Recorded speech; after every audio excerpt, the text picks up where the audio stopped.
O Retrato. Oswaldo Peralva, parte 23. O Núcleo Dirigente. Diógenes Arruda. Pessoal, vai chegando e vai dando like, ok? Quem curtir o canal, além de se inscrever, compartilhe para que a gente possa divulgar este maravilhoso livro para mais pessoas. Muito obrigado, boa leitura. Diógenes de Arruda Câmara era quem encabeçava o núcleo dirigente no período seguinte à ilegalização do PCB, em 1947. Alto, espadaúdo, cabeça chata de pernambucano, fronte ampla com entradas bem fundas, bigodes espessos e largos, sem aparar, à maneira de Stalin. Ele era descuidado no vestir, grosseiro nos gestos. Cortava as unhas com canivete, enxugava o suor da testa com 2 pedaços de papel de embrulho. E no trato com os camaradas, falava a todos com aspereza para ser temido. Se um dia ganhasse estátua, penso que o escultor, pautando-se pelo realismo socialista, deveria talhá-la em madeira, a golpes de machado. Prepotente, não fumava e não permitia que ninguém fumasse nas reuniões em que ele estava. Extremamente desorganizado. Marcava a mesma hora para que 10 pessoas diferentes viessem falar com ele. Atendia a 4 ou 5 e ao fim de umas 2 horas saía, alegando ter coisa urgente e importante a fazer. E mandava que os restantes e outros mais, chegados depois, voltassem no dia seguinte, quando a mesma cena se repetia. Nos primeiros tempos em que fui trabalhar como seu secretário, tentei organizar-lhe as audiências, mas ele mesmo marcava as horas, pois não admitia que ninguém fizesse nada em seu nome. E minha boa intenção se tornou impraticável. Parecia mesmo que essa desorganização no caso das audiências era proposital, para se dar importância. Certa vez marcou entrevista com um grupo de intelectuais comunistas, entre os quais havia nomes de maior projeção. Advertiu que todos estivessem lá às 8 horas da manhã sem falta, pois não podia perder tempo, esperando por eles. Bem sabia que sacrifício seria para aqueles homens, habituados a dormir tarde, chegar tão cedo a uma reunião. E o pior é que ele próprio só apareceu no local da entrevista às 9h30, quando alguns já se dispunham a ir embora. Cabelo despenteado, barba por fazer, Arruda, que dormira até às 8h30, entrou na sala e foi dizendo, à guisa do cumprimento: "Isso é a vida! Todos bem dormidos, de cara repousada, enquanto eu nem pude fazer a barba. Vamos logo começar isso, que eu tenho muito trabalho para fazer hoje." De outra maneira, às 7 horas da noite, quando intenso ia o trabalho na redação da Imprensa Popular, ele me mandou telefonar para que daquele jornal enviassem imediatamente um redator a fim de tomar nota de umas declarações suas para saírem no dia seguinte. O diretor enviou um dos redatores mais qualificados, Paulo Mota Lima, que chegando ao local em que se achava Arruda, ficou esperando até de pé uns 15 minutos. De súbito, visivelmente indignado, Paulo se retirou. Avisei a Arruda que ele se retirava, e Arruda o chamou, interpelando por que se ia. "Porque isso é uma desorganização", retrucou. "Eu estou trabalhando Tenho muito o que fazer, larguei tudo. Vim aqui quase correndo, pois me disseram que era urgente. E fico esperando 15 minutos? Coisas assim, Arruda não estava habituado a ouvir. Disse a Paulo que podia ir-se. Agarrou o telefone e gritou para o diretor do jornal que de outra vez mandasse um jornalista educado. Daí por diante, quando se referia a Paulo, era chamado de aquele udenista, com o sentido equivalente ao aquele burguês, além de proferir nomes ofensivos a seu respeito sem a menor consideração por um homem que resistira dignamente às torturas policiais nos cárceres de Pernambuco, quando Arruda nem sequer ainda era comunista. Com o ar de superior de um coronel da roça, quando se dignava a tratar alguém com intimidade, chamava-o de perna de pau. Quando queria exprimir um sentimento de desgosto por qualquer coisa, usava interjeições muito próprias e pitorescas. Aê, meus 700 clavinotes! Que seus admiradores passavam a repetir. Quando escrevia sua letra desalinhada em grandes caracteres, enchia logo a página e era quase ilegível. Além disso, a ortografia era de semi-analfabeto. Escrevia deixa com CH em lugar de X. E praticava todas as infrações gramaticais, sendo a maior negação que já vi para idiomas. Atravessou várias vezes a Europa de ponta a ponta sem quaisquer dificuldades, conversando apenas por mímica, como os surdos mudos. Mesmo em português, seu vocabulário era reduzidíssimo. Contudo, manejando essas poucas palavras, ajudado por sua grande inteligência e forte personalidade, ele pontificava sobre todos os assuntos. Economia, música, aviação, história do Brasil, culinária, materialismo dialético, cosmogonia, tática revolucionária leninista e, acredite, agronomia, em que era formado.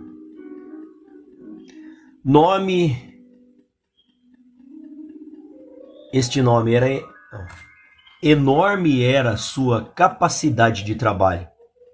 Passava às vezes uma semana dormindo 2 ou 3 horas por noite. Mas quando terminava a tarefa e arriava o corpo, onde quer que se achasse, dormia até fartar-se.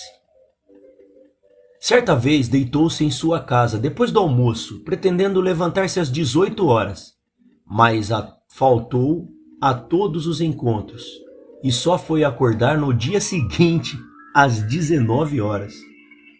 Dormiu então 29 horas seguidas e ao despertar sentiu, como ele mesmo disse, disposição de pegar touro à unha. Como que andava aos solavancos, mas andava sempre para adiante e fazia todo o partido andar. Tinha a estrela e a audácia dos grandes aventureiros.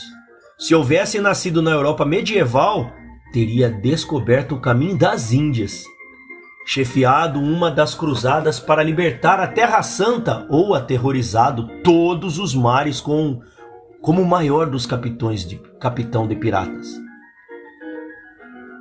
Ao chegar à capital da Bahia, aí pelo ano de 1936, como funcionário do Ministério do Trabalho, tinha 20 e poucos anos de idade, provocava baderna nos cabarés e depois, com os choques de rua que se verificavam entre grupos de esquerda e direita, acabou pondo a serviço da pequena organização comunista regional seu espírito e disposição de briga.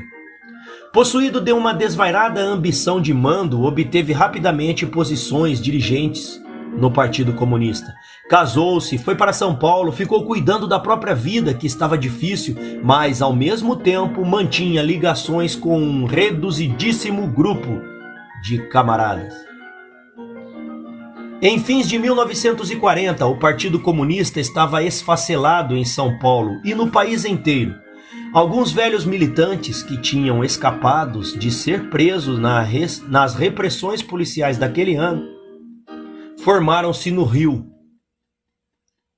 em uma Comissão Nacional de Organização Provisória, CNOP. Arruda, então, veio ao Rio e, proclamando-se reorganizador do partido em São Paulo, isto é, no maior centro operário do país, negociou a reunificação dos dois grupos em bases vantajosíssimas para ele. Acontece, porém, conforme me referiu um camarada que com ele residia então, que em São Paulo ainda não existia organização comunista alguma, e em nome dessa organização inexistente, ele assumiu praticamente a direção da que se formara no Rio. Quando a situação política o permitiu, ele enviou emissários a alguns pontos do Brasil, estabelecendo ligação com os outros grupos que restaram de pé, ou se viam reorganizando. Assim, com a saída de Prestes da prisão em 1945 e a subsequente vinda do PCB para a legalidade, crescendo com vertiginosa rapidez, graças à onda emocional provocada pelo martirológio dos comunistas presos e torturados, bem como pelas vitórias militares dos soviéticos, o lugar de Arruda estava definido já como o segundo dirigente do PCB. As tentativas de Pedro Pomar de passá-lo para trás fracassaram.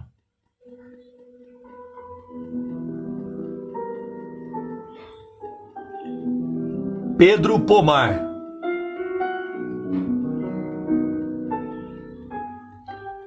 Pedro Pomar tinha uns 30 anos de idade quando o PCB veio para a legalidade.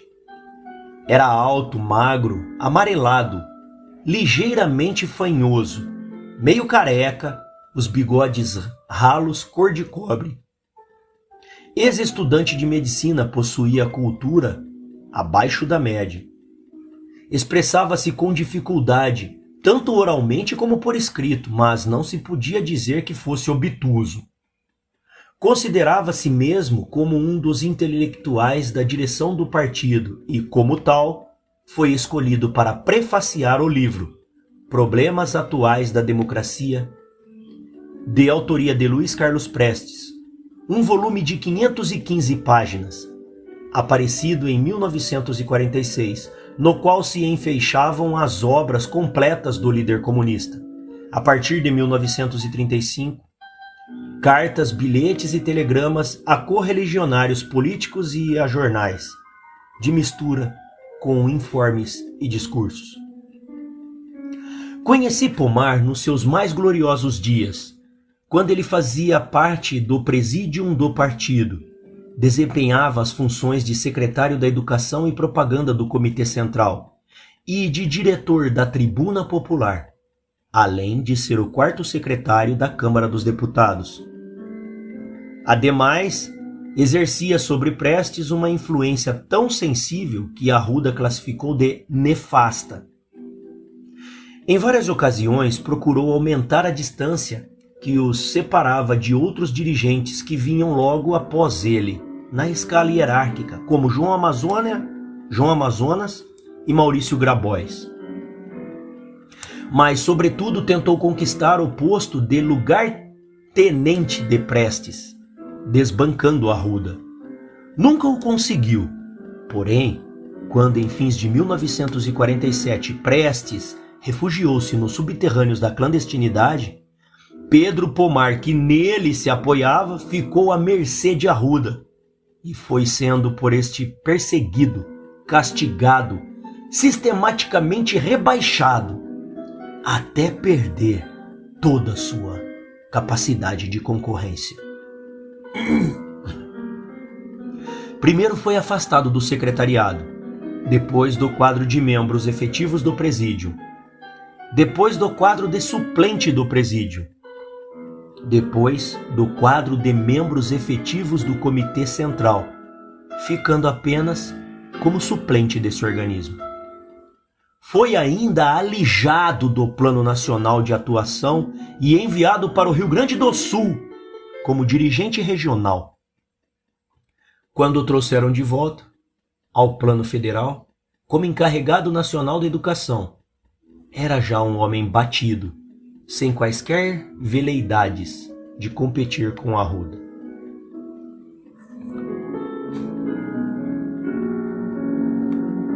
João Amazonas.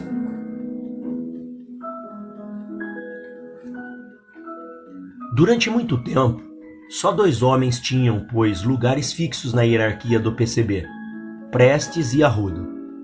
O terceiro homem só iria definir-se aí, pelo ano de 1950, na pessoa de João Amazonas, que logo em meados de 1945 repontou entre o grupo dirigente que cercava Prestes. Pouco antes fugira com Pedro Pomar da prisão em que se achava no Pará, estado natal de ambos, e viera para o Rio, onde passou a trabalhar no Sindicato da Construção Civil, como contador, segundo uns, ou como desenhista técnico, segundo outro. Baixo de estatura, terá 1,55 m, cabelos pretos e lisos, tipo índio, com menos de 40 anos de idade, naquele tempo, de sua ascensão política. Foi consolidando pouco a pouco sua posição. À sua frente achava-se então Pomar e Grabois, mas o primeiro, como se viu, foi fragorosamente derrotado, e o segundo, apesar de apaniguado de Arruda, teve sua carreira interrompida por ser judeu, pois logo que o PCB se ligou à PCOS em 1949, começou a receber dos soviéticos advertências antissemíticas. Assim, a estrada ficou desimpedida para o avanço do astuto Amazonas. Enquanto isso, Arruda cuidou de, segundo a expressão de que costumava usar, quebrar a crista de seu substituto eventual, em presença de vários outros camaradas, a qualquer pretexto ou sem pretexto, dava-lhe duros violentos, tratava-o a gritos. E ele replicava em seu tom habitual sereno, sem se irritar, sem franzir o senho. E quando Arruda, amainado a tempestade que armara de propósito, desanuviava o rosto e sorria, já encontrava Amazonas de sorriso esboçado no canto da boca. Naturalmente, não bastava ser humilde para ascender àquela posição. Amazonas possuía outros títulos. Estivera preso várias vezes, era um bom orador, redigia com facilidade, dentro do reduzido vocábulo e da despreocupação e ignorância gramatical comuns aos dirigentes comunistas.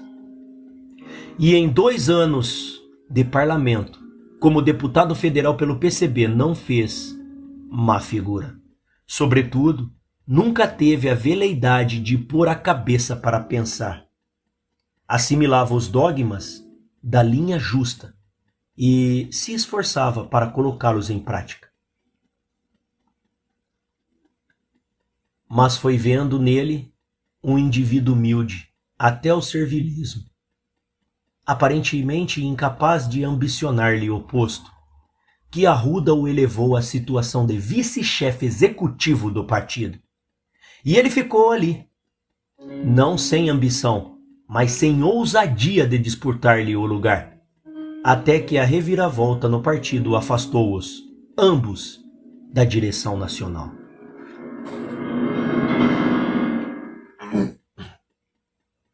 Maurício Grabois.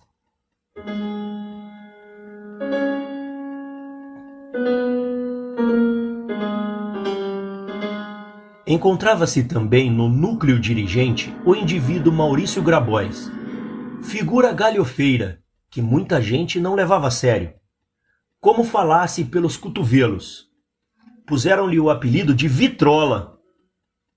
Tem hoje perto de 50 anos de idade, mas continua do mesmo modo, cercado de dirigentes menos graduados. Delicia-se em contar casos sobre si mesmo ou sobre outros, em tom pretensamente humorístico, e dos quais ele próprio acha uma graça infinita. Como estudara alguns anos no colégio militar, aprendeu de matemática o suficiente para resolver uma equação de segundo grau, e narra numerosos episódios relacionados com as matemáticas, que representam em verdade apenas este, com variações mínimas. Chegou em casa de um companheiro a filha do homem que estava atrapalhada com os deveres escolares, sem saber resolver uma equação do segundo grau. Aí ele resolveu e ensinou a resolver. A mocinha ficou encabulada como era que um dirigente comunista sabia essas coisas. E ele arrematava a história exclamando: "Ora, vejam só, essa gente pensa que nós somos uns ignorantes." Constava ter nascido na Bahia, ou lá chegado quase ainda criança, e esta foi uma das circunstâncias que o aproximaram do grupo de Arruda.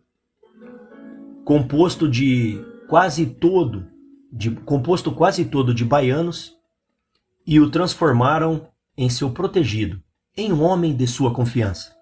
Desde os primeiros tempos de sua juventude vivia ligado ao movimento comunista, mas sua folha de serviços revolucionários era pouco mais que branca. Em 1945, quando o PCB se tornou legal, Grabois abandonou a companhia de aviação Paner, onde trabalhava como cobrador de rua, e passou a ser funcionário remunerado do partido, empreendendo uma carreira rápida e espetacular. Tati-bitati no falar e no escrever. Conversava sacudindo a cabeça para o lado esquerdo, sendo esse cacuete, aliás, sua manifestação esquerdista mais séria, porque em tudo mais, era oportunista e jovialmente cínico. Grabois não acreditava em teorias. Era o que se chamava na gíria partidária um praticista. De Marx, Engels, Lenin ou Stalin, autores obrigatórios no movimento comunista, ele só havia lido os títulos de algumas obras, ou trechos esparsos de outras. Devorar todo o livro daqueles era façanha que jamais se gabou. Na história do PCUS, a Bíblia do bolchevismo, só conhecia episódios e citações, aprendidos de oitiva nas reuniões da direção. Entre seus nomes de guerra figurava, por ironia de alguns companheiros, o de professor. Era frequente alguém sorrir e comentar em certas rodas da direção: "O professor não acredita nessa história de livros, nada além do jornal." Sua filosofia de vida partidária consistia em manobrar para não ser afastado dos pontos dirigentes. É certo que essa filosofia era comum aos demais dirigentes. A diferença residia que ele, encantado com suas próprias manhas, proclamava abertamente. Costumava dizer: "Aquele que chega à direção e depois cai é porque é bobo." Sem princípios nem convicções firmes, adaptava-se facilmente às situações novas, por mais adversas que fossem.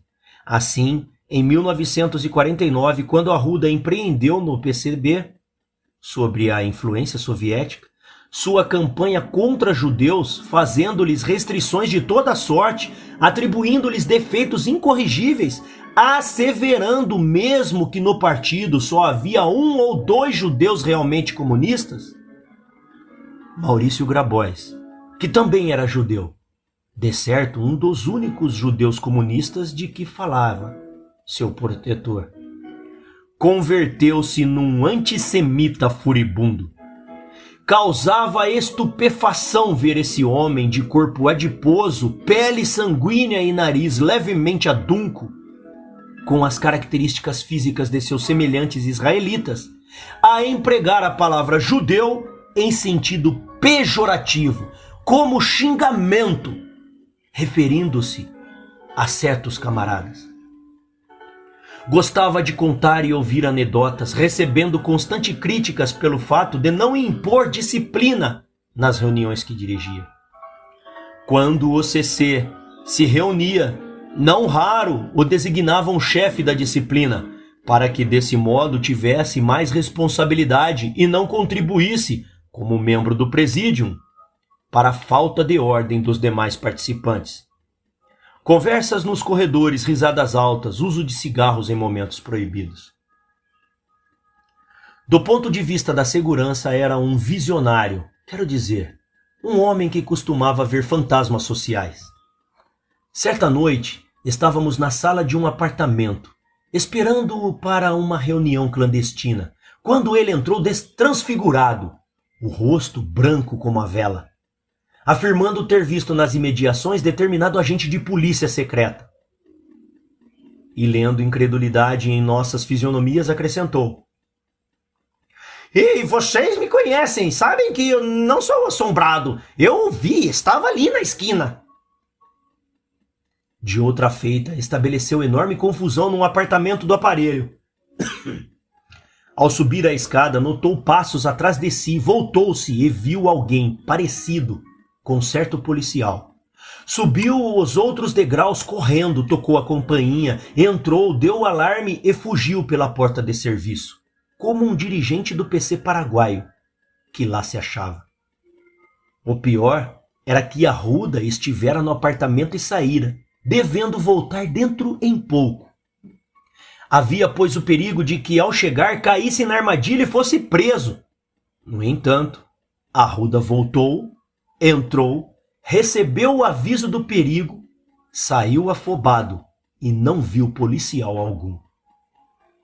Eu também estivera nesse apartamento meia hora antes, e por isso fui criticado, pois acharam que provavelmente eu teria levado rabo, isto é, sido seguido por um policial sem notá-lo.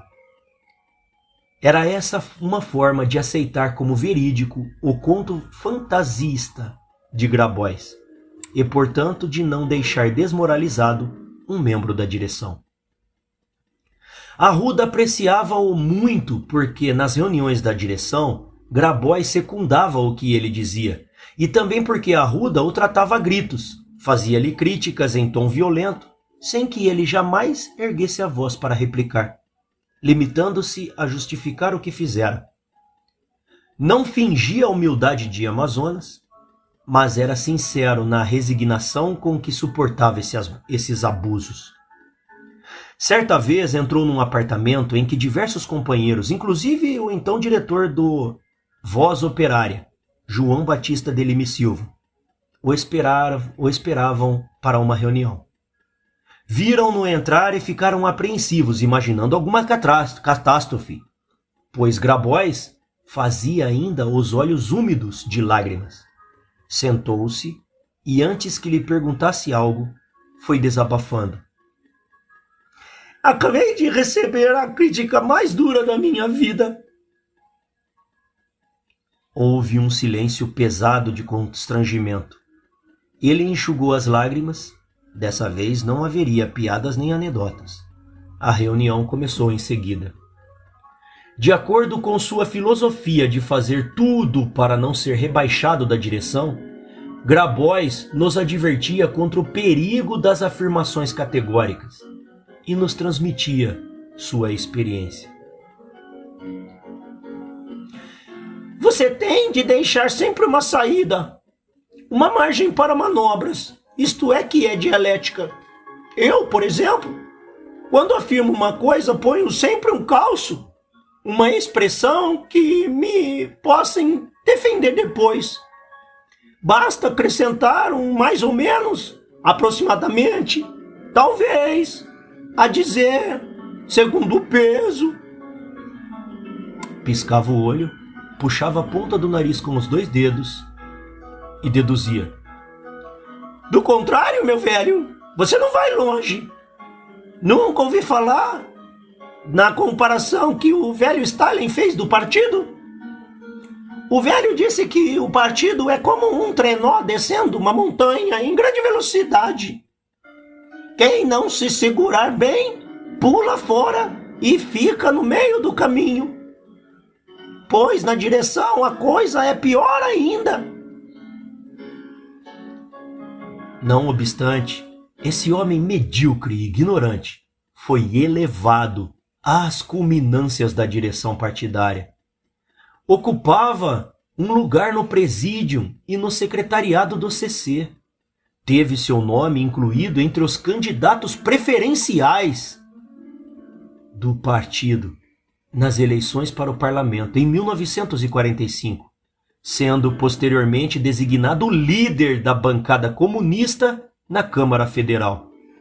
Dessa mesma bancada de que participavam Arruda, Amazonas e outros dirigentes de nível político bastante superior ao seu, além de intelectuais de renome, como Jorge Amado.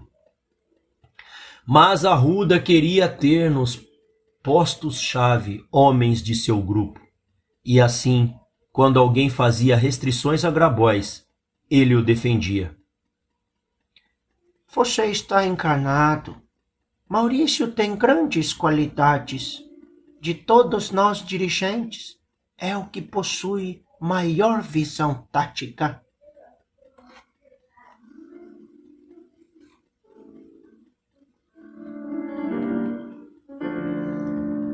Carlos Marighella.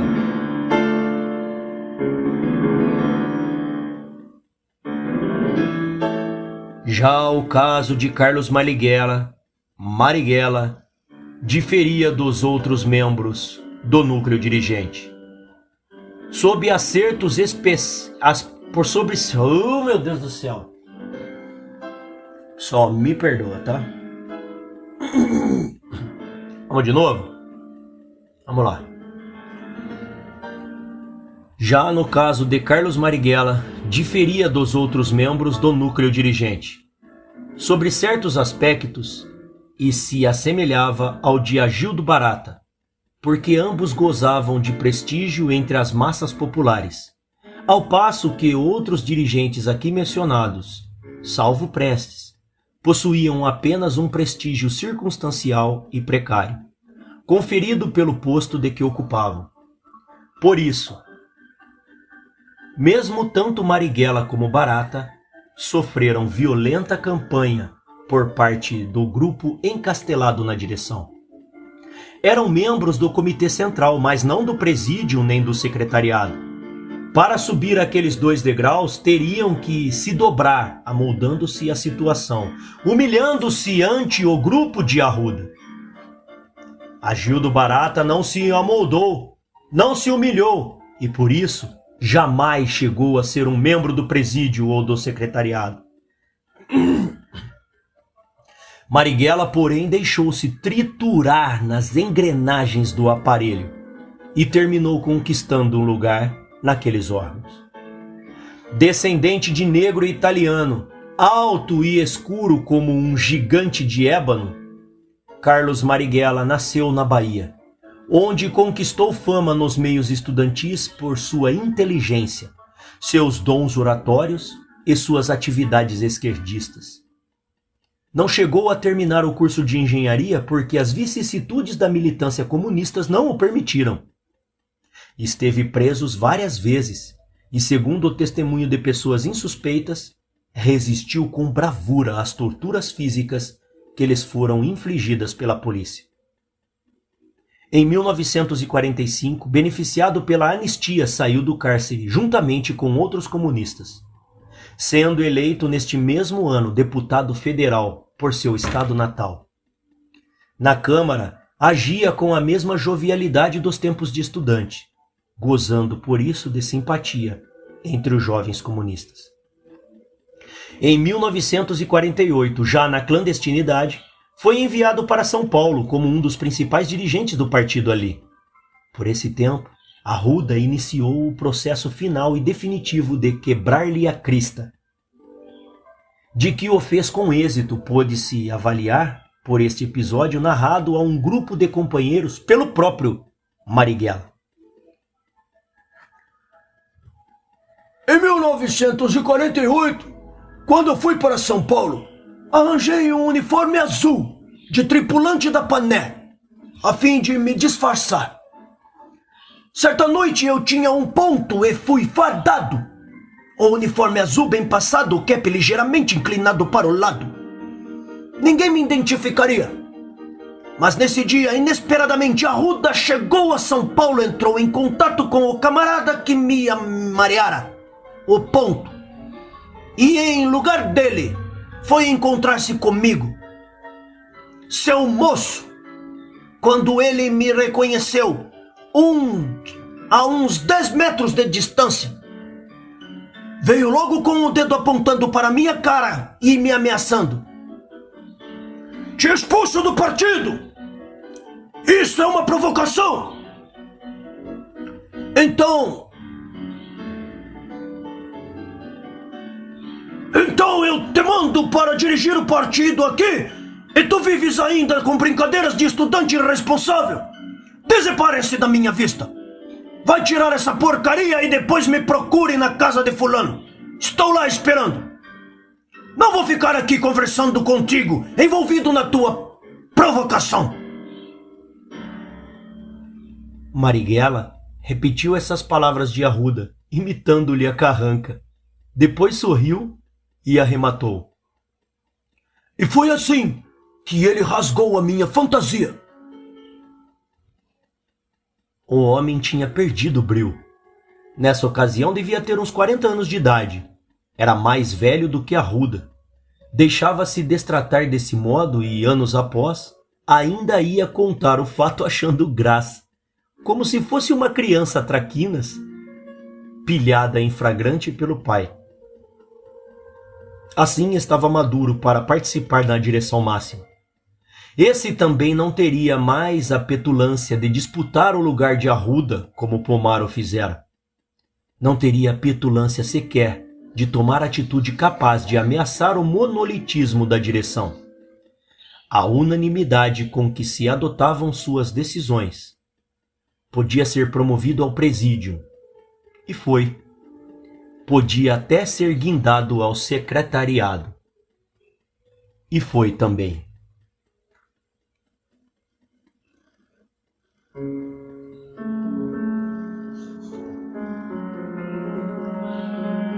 Agildo Barata.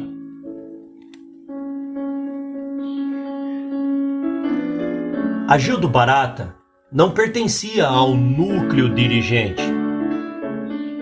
Teria sido preciso dobrar-se, como se dobrou Marighella, e ele não se dobrou.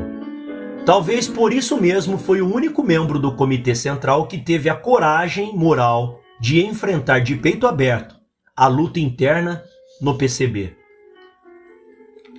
Sem as tergiversações e manobras em que sempre se mostraram tão hábeis as raposas vermelhas da direção. Moreno, baixo, carioca, ex-capitão do exército, possui atualmente 50 e poucos anos de idade. Tomou parte em todos os grandes movimentos armados da década de 30, isto é, a partir do ano mesmo de 1930, na revolução que colocou Getúlio Vargas no Palácio do Catete. Nessa ocasião formou-se no Nordeste o triunvirato Juarez Távora, Juracy Magalhães e Agildo Barata. Foi secretário-geral do chamado Vice-Reinado do Norte, cujo vice-rei era Juarez.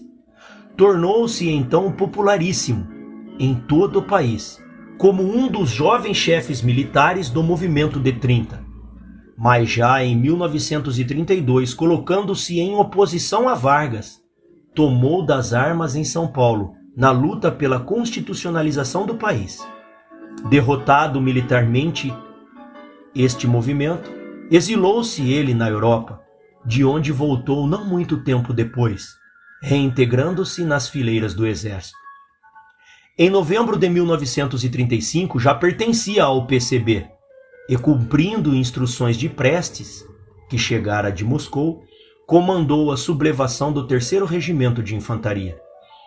Foi então preso, processado e condenado, sendo posto em liberdade somente 10 anos depois, beneficiado pela anistia aos presos políticos em 1945. A popularidade que cercava seu nome, os episódios que se contavam, os reveladores de sua bravura física, de seu desprezo pela morte, de sua firmeza política, tudo isso era uma tortura para o grupo de aventureiros que se apossara dos postos dirigentes. Eles temiam a concorrência dos homens de prestígios e tratavam de sabotá-los. A inclusão de Agildo Barata no Comitê Central em 1945 só foi feita mesmo porque era exigência de Prestes. Mas quando se ia publicar na imprensa a lista dos membros do CC, o secretariado mandava suprimir o nome de Agildo Barata, a pretexto de que isso poderia prejudicar a sua reversão ao exército. Quando o próprio Agildo Barata não esperava nem pretendia voltar às suas fileiras. Em 1946, durante uma reunião do CC, Barata referiu-se a essa omissão de seu nome e exigiu que se definisse de uma vez por todas se ele pertencia ou não ao Comitê Central, pois não queria ficar como a corrente do português da anedota, que ora é de ouro, ora não é. Decidiram que sim.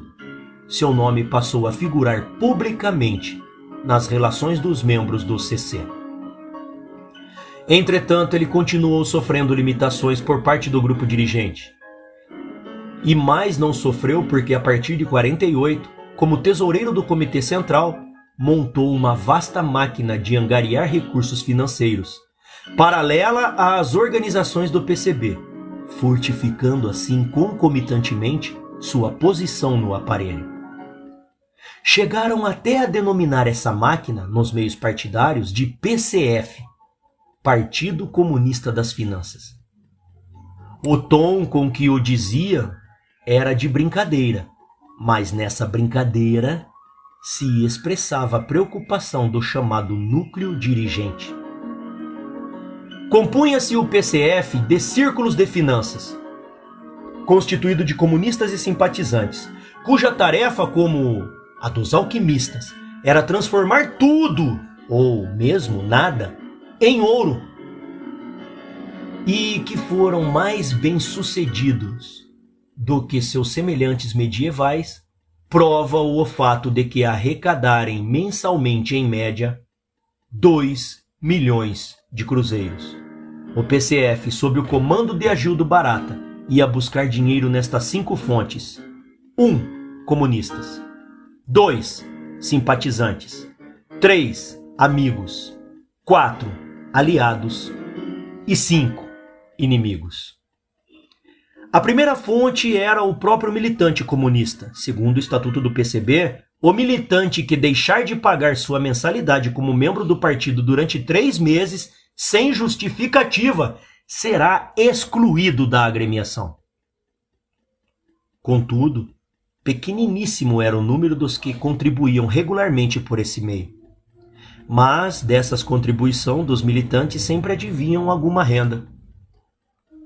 Além disso, os comunistas mais acomodados economicamente davam também dinheiro ao partido, através de frequentes campanhas financeiras, organizadas com a finalidade, ou pretexto, ora de ajudar a imprensa partidária, ora de custear as despesas de uma delegação que viria visitar a União Soviética ou a China. A segunda fonte era os simpatizantes, dos quais se obtinham contribuição mais ou menos regulares, sobre os mais variados pretextos, campanhas de ajuda à imprensa, organização de um fundo especial para manter a segurança de Prestes, preparativos para uma insurreição. Terceira fonte, os amigos, isto é, pessoas que não tinham afinidade ideológica nem política com o PCB, mas que eram amigas deste ou daquele comunistas. Um liberal, em desacordo com as formas policiais de combate ao comunismo. A quarta fonte era uma das mais importantes. Efetivamente, as maiores somas provinham dos aliados, burgueses e pequenos burgueses, dispostos a ajudarem o PCB nas campanhas econômicas que lhes interessavam de perto, como, por exemplo, contra a concorrência do capital estrangeiro e a favor de medidas protecionistas ao capital nacional. A quinta fonte, também muito importante, era dos inimigos, assustados com a possibilidade de uma vitória comunista no país. Esses contribuíam financeiramente como se estivesse comprando um seguro de vida ou subornando o futuro carrasco. Nas vésperas do Natal de 1949, um grupo de mulheres comunistas foi até a Câmara Federal pedir dinheiro a deputados de diversos partidos, como ajuda humanitária em favor dos presos políticos, todos eles comunistas. Nesse tempo, Arruda ainda era deputado, eleito na chapa de outro partido. Seu mandato não foi cassado. E ia chamar ora um, ora outro deputado ao saguão do Palácio dos Tiradentes, a fim de que fossem abordados pelo grupo feminino. Um deles, o deputado José Bonifácio, atual primeiro secretário daquela Casa do Congresso, deu certa quantia a uma mulher que estava ao lado de Arruda, enquanto outras do grupo falavam com outros deputados, a uns 2 passos dali. O parlamentar udenista queria, porém, o testemunho de que havia contribuído, e o disse claramente quando a atenção das outras mulheres, chamando a atenção das outras mulheres. Olhem, eu já dei minha contribuição a essa moça. O Arruda viu. Mas quero que vocês saibam que dei. Porque eu não tenho confiança nesse bigodudo. Se amanhã coisa virar... Arruda sorriu por baixo dos vastos bigodes, entrou no plenário e daí a pouco trouxe pelo braço mais um deputado para adquirir sua apólice naquele pequeno seguro de vida contra uma ditadura bolchevista. Além dessas, havia 2 outras fontes, não regulares, mas imensamente lucrativas: a ajuda do Kremlin e a venda dos votos do partido a um candidato ou mesmo a 3 diferentes candidatos a um só cargo eletivo. Essas 2 maneiras de obter ouro era, porém, o monopólio do núcleo dirigente. 5 ou 6 pessoas é que tratavam, com os dirigentes menores, da venda de votos ou de recebimento de dinheiro soviético e de sua aplicação. Esse dinheiro não passava pelas mãos de Agildo, que até ignorava sua existência. Em verdade, ele só tomou conhecimento dessa fonte estrangeira em 1957, às vésperas de seu rompimento com o PCB. Mas, de todo modo, sua máquina financeira convertera-se numa potência digna do maior respeito. E quando, em agosto de 1956, deflagrou-se a luta interna, Agildo Barata pôde desferir, graças à posição que assim desfrutava, golpes muitos demolidores no núcleo dirigente do partido.